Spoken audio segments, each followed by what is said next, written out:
A Minecraft movie. The movie itself, not great. But the experience, hearing parents, kids, and full-grown adults yell, "I am Steve," was kind of magical. Jack Black was the perfect choice and gives it real energy, with Jason Momoa surprisingly keeping up. The story plays out a lot like Jumanji, and while it doesn't always honor the source material, it's clearly made by people who care about the game, and that makes it pretty easy to enjoy. 5.5 out of 10, but I had a good time. Next up, A Hell of a Summer, a lot better than I expected. Yes, it's another Gen Z horror comedy in the vein of Bodies, Bodies, Bodies. It's what's inside, and while it's not on their level, it still manages to be fun. The motivations behind the killing is pretty dumb and dated, and it brings nothing new to the genre it's spoofing. Still, the performances carry it, and the tone mostly works. This film isn't a bad time either, 5.5 out of 10. It's a likable dog movie with strong performances. Naomi Watts especially brings warmth and heart. That said, the movie feels too long for what little is at stake. It'll hit for dog owners, but I've seen far more emotionally resonant films in this space, and they were also way more entertaining. A decent watch, but I'd probably pass on recommending this one in favor of better films in this genre.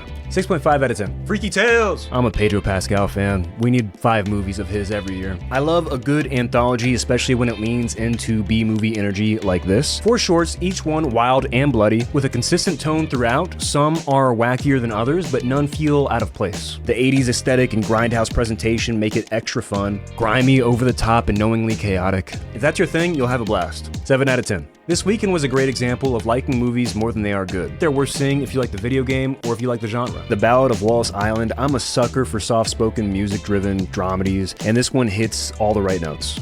I gotta stop doing the word plays, those hurt me. It captures the quiet ache of time, memory, and the longing for what was. Tim Key is absolutely brilliant. His performance is full of subtle grief, humor, and perfectly timed moments. Warm, funny, and deeply human, it's a beautiful film that's well worth your time. 8.5 out of 10. Warfare. Calling this a movie almost feels misleading. It's more like a full-on war simulation. It's told in real time with no traditional narrative structure. There's not even music, I'm pretty sure. It's a brutal, raw, and relentless depiction of combat. The sound design is next level, some of the best you'll ever hear in the genre. Definitely recommend seeing it in Dolby. It's not for everyone, but if you can stomach it, it's incredibly powerful. 8 out of 10. Sacramento. It was marketed as Superbad for 30-year-olds, but it's more like A Real Pain, just not as deep. Still, there's plenty of charm, and the road trip dynamic has heart. Themes of friendship, growing up, and finding purpose are nicely explored, but the ending doesn't quite land the emotional payoff. It's great to see Michael Angelino, if I'm saying that right. I feel like I haven't seen him since Sky High. He directed, wrote, and starred in this movie, and it's a solid debut. And Michael Cera is always a win. 7 out of 10. Christopher Landon is back where he thrives, blending horror, thriller, and a bit of comedy.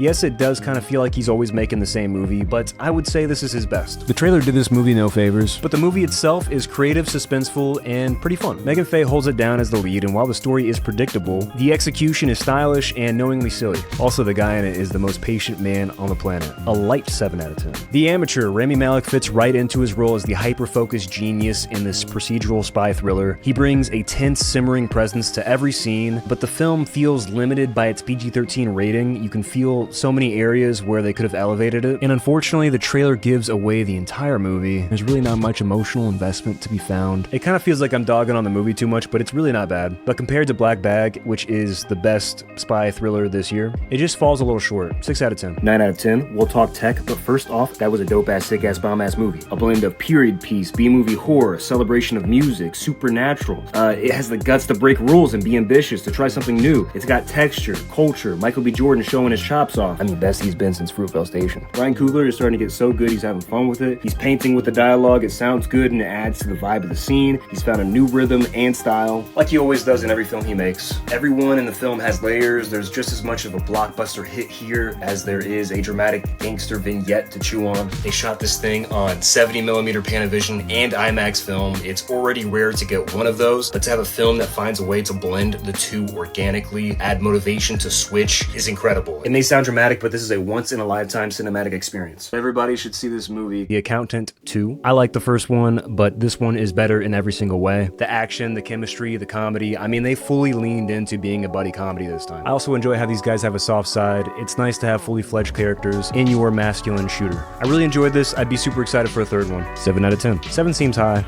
I'm sticking with it. The Legend of Ochi kind of reminds me of a Bong Joon-ho type film. I'm thinking Okja. This film is beautiful. It is simply worth seeing just because of the aesthetic. the halation, the film look, the way they implement puppetry and miniature designs. It's the kind of movie we've lost to CGI. The story is where it was lacking for me. I feel like there wasn't much going on. It was beautiful to look at, but beyond that, it feels like it's a walking simulator. 6.5 out of 10. I might be generous because I really do like the style. On Swift Horses, a movie you should only see if you like the actors. The performances are top tier. The story is super interesting. It's very steamy. I don't think I've ever seen a film that had so much sexual fluidity. So that was cool to see, but I feel like it spreads itself a bit too thin. I mean, there's a lot going on, and each character has a very complex situation they're in, and you kind of get the sense that it could have been better if they focused on one of them. Maybe fully fleshed it out. I don't know. 6 out of 10 for this one. And that is my tier list for April.